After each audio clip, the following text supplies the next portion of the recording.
விஜய் அவருடைய வெற்றியிலே மிகப்பெரிய அளவுக்கு மீனவருடைய பங்களிப்பு, அதில் குறிப்பாக அனைத்து மீனவர் சங்கத்துடைய பங்களிப்பு நிறைய இருக்குங்கிறத தெரிவிச்சுக்கிறேன். ஏன்னா தாவேக்கால மீனவர் அணியே போடலை.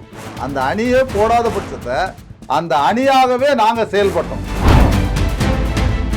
சார், ஆர்கே நகரில் போட்டியிடுறதுக்கு நான் வாய்ப்பு கேட்டேன்.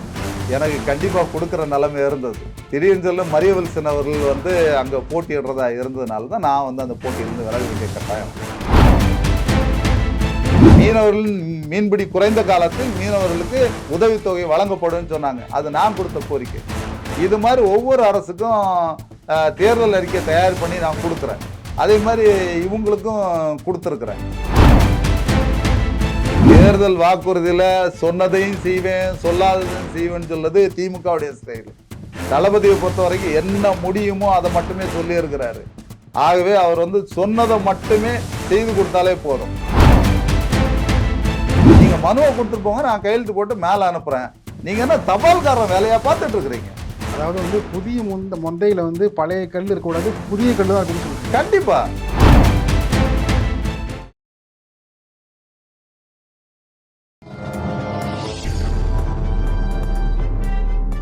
பத்திரிகை.com நேயர்களுக்கு இனிய வணக்கம்.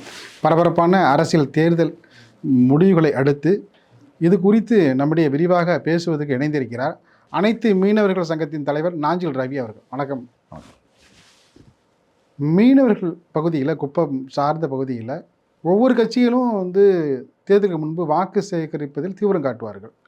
அது மும்முனை போட்டியாக மாறிய அந்த குப்பம் பகுதியில் பார்த்திங்கன்னா, அங்கே திருவேற்காட்டில் ஆரம்பித்து கன்னியாகுமரி வரைக்கும் பார்த்திங்கன்னா கடற்கரை ஓரத்தில் அதே நிலைமை தான். பல்வேறு தடைகளையும் ஏற்பட்டது. அதையெல்லாம் கடந்து எப்படி இந்த வாக்குகள் முழுமையாக உங்களால் செலுத்த முடிந்தது?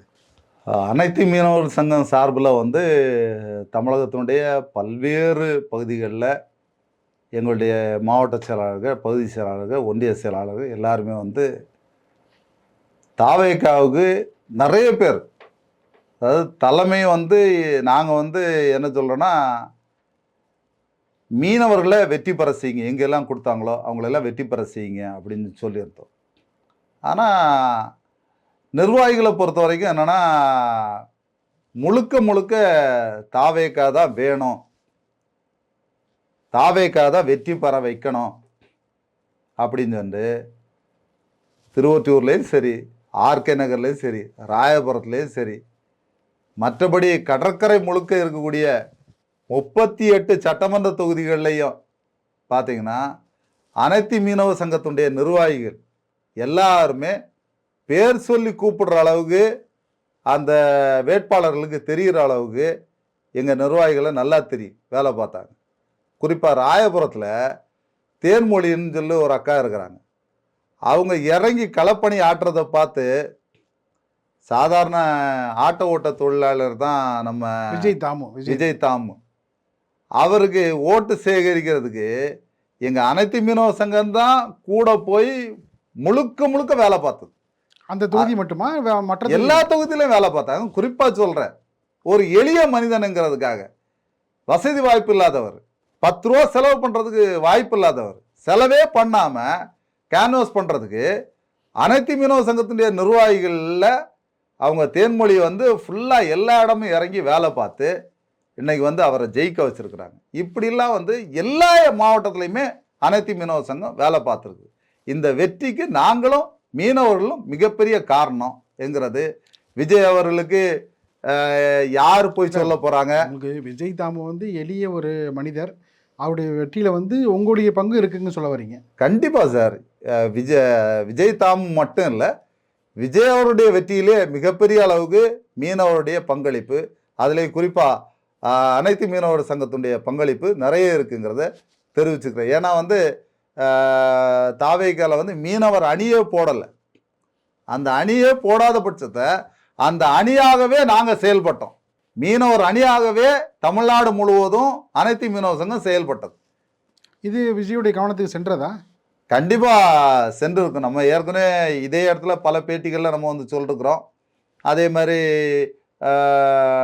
அண்ணன் புசி ஆனந்த் அவர்களை நம்ம நேரடியாக சந்திச்சிருக்கோம், செங்கோட்டையன் அவர்களை சந்திச்சிருக்கிறோம், ஆதவர்ஜன் அவர்களை நம்ம சந்திச்சிருக்கிறோம், மரியவல்சன் சாரை சந்திச்சிருக்கிறோம், பொருளாளர் வந்து அவரை சந்திச்சிருக்கிறோம். இப்படிலாம் வந்து நம்ம வந்து ஒர்க் பண்ணுறது எல்லாமே அவங்களுக்கு நல்லாவே தெரியும். அவங்களே வந்து நம்மளை ஒர்க் பண்ண சொல்லியிருக்கிறாங்க. நீங்கள் தனிப்பட்ட சந்திப்பா இல்லை வந்து மீனவர்கள் நலன் கருதி சந்திப்பா அது? மீனவர் நலன் கருதி பல்வேறு மீனவ கூட்டமைப்புகளோட சேர்ந்து அனைத்து மீனவ சங்கத்தினுடைய தலைமையில் போய் நம்ம வந்து சந்தித்து அவங்களுக்கு வந்து ஆதரவு தெரிவிச்சிருந்தோம்.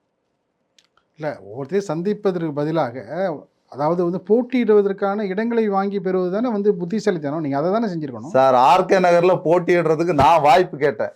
எனக்கு கண்டிப்பாக கொடுக்குற நிலைமை இருந்தது. திடீர்னு சொல்ல மரியவல்சன் அவர்கள் வந்து அங்கே போட்டியிடுறதா இருந்ததுனால தான் நான் வந்து அந்த போட்டியிலேருந்து விலக வேண்டிய கட்டாயம் வந்தது. இதை மறுபடியும் ஏதாவது அவர்கிட்ட போய் வாரியங்கிறீங்க கேட்பீங்களா விஜய்? கண்டிப்பாக கேட்பேன். ஓ, நம்ம மீன்வளத்துறை நல வாரியமா? மீனவ மீனவர் அணியினுடைய செயலாளரோ இல்லை மீனவர் நல வாரியத்தினுடைய சேர்மனோ கேட்பேன். அதன் மூலிமா வந்து உங்கள் மக்களுக்கு நல்லது செய்வதற்கான கண்டிப்பாக சார். ஏன்னா வந்து ஒரு மீனவருடைய கஷ்டத்தை ஒரு மீனவருக்கு தான் தெரியும். அண்ணன் விஜய் அவர்களே வந்து எல்லாத்தையும் பார்த்துக்க முடியாது. வரக்கூடிய மீனவளத்துறை அமைச்சராக இருக்கிறவரும் புதிய ஒரு அனுபவத்தோடு இருப்பார். என்னை பொறுத்தவரையும் ஏறக்குறைய நான் ஒரு 40 ஆண்டு காலமாக வந்து மீனவர் பிரிவு மட்டுமே பார்த்துட்ருக்குறேன். மீனவ சங்கத்தினுடைய தலைவராகவே இருந்து பல்வேறு கட்சிகளுக்கு கோரிக்கைகளை வச்சுட்டே இருக்கிறேன். பல்வேறு கோரிக்கைகளை வென்றெடுத்துட்டு இருக்கிறேன். பல்வேறு பிரச்சனைகளை அரசுக்கு சொல்லி மக்களுக்கு சேவை ஆற்றிட்டு இருக்கிறேன். இது மூலமாட்டு எனக்கு ஒரு பதவி கிடச்சுன்னா கண்டிப்பாக வந்து அது சிறப்பாக இன்னும் மக்களுக்கு போய் மீனவர்களுக்கு போய் சேர்றதுக்கு இந்த விஜய் அவருடைய தமிழக வெற்றி கழகத்தினுடைய வளர்ச்சிக்கு ஒரு துணையாக இருக்குங்கிறத இதன் மூலமாக தெரிவிச்சுக்கிறேன். அவர் புதிய அரசு, அவருக்கு நிறைய சவால்கள், நிறைய வந்து வேலைகள் ஏகப்பட்டது இருக்கும். அவர் ஒரு 6 மாதம் கழித்து பார்த்து கோரிக்கை மணி வைத்தால் அது வந்து ஒரு ஒரு இன்னும் இணக்கமான ஒரு சந்திப்பாக இருக்கும். நீங்கள் எடுத்த உடனே போய் நீங்கள் உங்கள் பங்குக்கு நீங்கள் நெருக்கடி கொடுத்தீங்கன்னு சார், செல்வி ஜெயலலிதா ஆட்சிக்கு ஏறும்போது முதல்ல நான் ஏற்கனவே சொல்லியிருக்கிறேன்.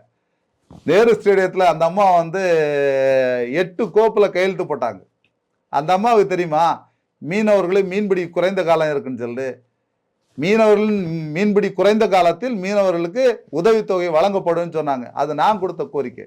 இது மாதிரி ஒவ்வொரு அரசுக்கும் தேர்தல் அறிக்கை தயார் பண்ணி நான் கொடுக்குறேன். அதே மாதிரி இவங்களுக்கும் கொடுத்துருக்குறேன். விஜய் அவருடைய கட்சிக்கு தாவேக்காவுக்கும் கொடுத்துருக்குறோம். அதே போல் இப்போ வந்து அவங்க வந்து ஆட்சி அமைக்கும் போது அவங்க தேர்தல் அறிக்கையில் சொன்ன விஷயங்கள் இன்னும் மீனவர்களுக்கு என்ன தேவைப்படுதுங்கிறத கேட்டு இப்போ அவர் 5 கோப்பில் கையெழுத்து போட போகிறார், இல்லை 8 கோப்புகளில் முதல்ல கையெழுத்து போட போகிறாருன்னா அது மீனவருடைய கோரிக்கை கோப்புகளாகவும் இருக்கலாம். எப்படி மீன்பிடி தடைக்கால உதவி தொகையை வந்து ரொம்ப அதிகரிக்கணும்னு கேட்பீங்களா? இல்லை தேர்தல் வாக்குறுதியில் கொடுத்த அந்த உதவி? தேர்தல் வாக்குறுதியில் சொன்னதையும் செய்வேன், சொல்லாததையும் செய்வேன்னு சொல்றது திமுகவுடைய ஸ்டைல். தளபதியை பொறுத்த வரைக்கும் என்ன முடியுமோ அதை மட்டுமே சொல்லியிருக்கிறாரு. ஆகவே அவர் வந்து சொன்னதை மட்டுமே செய்து கொடுத்தாலே போதும். 20,000 லிட்டர் டீசல் வந்து மாதத்துக்கு கொடுக்குறேன்னு சொல்லுகிறார். அது கொடுத்தாலே பெரிய விஷயம். அதே போல் வந்து ஆண்டுக்கு இல்லை, மாதத்துக்கு 20,000 லிட்டர் டீசல் வந்து குறைந்த விலையில் 15 ரூபா வந்து கம்மி பண்ணி கொடுக்கப்படும். ஏன்னா வந்து இந்தியாவுடைய பொருளாதாரத்தில் மீனவுடைய பங்களிப்பு அதிகங்கிறதுனால மீனவுடைய நலன் கருதி அவர்கள் பிடிக்கக்கூடிய டீசலுக்கு மானிய விலையில் கொடுக்கப்படும் சொல்லி சொல்லுகிறார். அதே போல் மீனவருடைய தடை காலத்தில் 20,000 ரூபா உதவித்தொகை வழங்கப்படும் சொல்லி சொல்லுகிறார். இந்த மாதிரி வந்து சிறப்பான திட்டங்களை நிதி நிலைமைக்கு தகுந்த மாதிரி அவர் இப்போ போடக்கூடிய கையெழுத்து போட்டார்னா ஆட்சி தொடக்கத்திலேருந்து எங்களுக்கு கிடைக்கும். மீன்பிடி தடைக்காலத்தில் உதவித்தொகை என்பது அரசு கொடுக்கறது வேண்டியது கடமை. இது இந்த காலகட்டத்தில் சிறப்பு செயலாக்க திட்டம்னு ஒன்று வந்து நீங்கள் வந்து ஒரு ரெடி பண்ணி அவர்கிட்ட கொடுக்கலாமே. சிறப்பு செயலா அதை செய்யுங்க. அதை செஞ்சால் தான் வந்து நீங்கள் வந்து அந்த மக்களுக்காக உண்மையாக இப்போ நிற்கிறீங்கன்னா அவரும் புரிஞ்சுப்பார் இல்லையா? அதற்கான பணிகள் என்னவோ அதை செஞ்சீங்கன்னா அவரும் உங்களை வந்து கூர்ந்து கவனிப்பார். வழக்கமான அரசியல் நடவடிக்கை இல்லாமல் நாஞ்சில் ரவி ஏதோ முன்னெடுக்கிறாரு அப்படின்னு வந்து அதிகாரியை கூப்பிட்டு செய்ய சொல்லுவார். நான் இல்லைங்களா? அது அப்படி தான் வந்து ஒரு அரசினுடைய கவனத்தை இருக்கணுமே தவிர மற்றபடி வந்து வழக்கமான நீங்கள் கோரிக்கைகளை வழக்கமான முறையில் வச்சிங்கன்னா அது வந்து எந்த அரசுமே வந்து ஒரு பொருட்படுத்த மாட்டாங்க. அப்படி இல்லை சார். அதாவது பழைய நிர்வாகத்தில் இருந்த ஐஏஎஸ் அதிகாரி, ஐபிஎஸ் அதிகாரி எல்லாருமே வந்து கெட்டவங்க அப்படின்னு நான் சொல்ல வரல. நல்லவர்களும் இருக்கிறாங்க. இதில் வந்து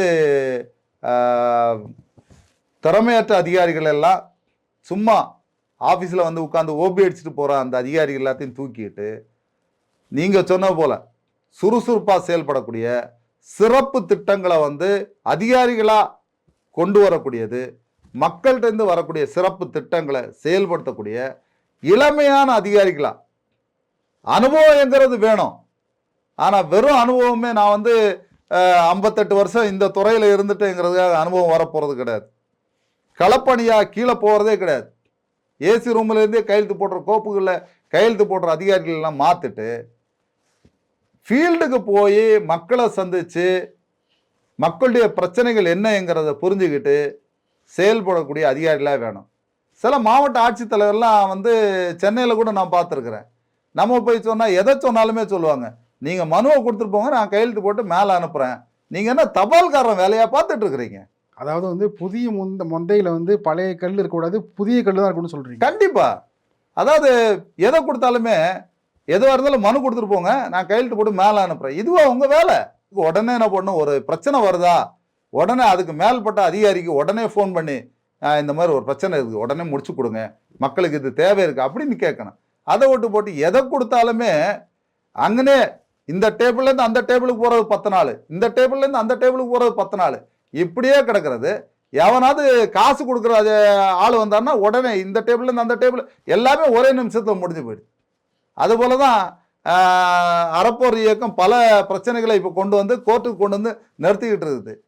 மின்சாரத்தில், டிரான்ஸ்ஃபார்ம் வாங்கினதில், நில வழக்குகளில் இந்த மாதிரிலாம் கொண்டு வர்றது, இதெல்லாம் வந்து விஜய் அவருடைய கவனத்துக்கு போய் எந்த அதிகாரிலாம் கரப்ஷன் அதிகாரி அவங்களெல்லாம் எடுத்துட்டு குறிப்பாக மீன்வளத்துறைக்கு நல்ல ஒரு உங்கள் கேண்டிடேட்டு ஜெயிச்சவங்கள ஒரு நல்ல ஒரு மீனவரை போடணுங்கிறத விஜய்கிட்ட தாழ்மையோடு நான் கேட்டுக்கொள்கிறேன். அதே நேரத்தில் சிறப்பான மீனவ சங்க தலைவர்களை அழைச்சி பேசி உங்கள் மீனவர் அமைச்சர் எப்படிலாம் செயல்படணும் அப்படிங்கிற மாதிரி மக்களுடைய கருத்தை அறிஞ்சு செயல்படக்கூடிய ஒரு நிலைமையை உருவாக்கணும். அதே நேரத்தில் கடல் உலகங்கிறது வேற, கரை உலகங்கிறது வேற. கடல் உலகத்துக்குன்னு சொல்லி பிரத்யேகமான முயற்சிகளை வந்து எடுக்கணும். கடலை சும்மா விட்ட உடனே மீன் உற்பத்தி ஆகணும்லாம் கிடையாது. கடலை செழுமைப்படுத்துறதுக்கு அதான் அந்த சிறப்பு செயலாக்க திட்டத்தில் அதுவும் வந்துடும், அதுவும் வரணும். நிகழ்ச்சியில் பங்கேற்று பல்வேறு கருத்துக்களை தெரிவித்தமைக்கு நெஞ்சார்ந்த நன்றி. நன்றி.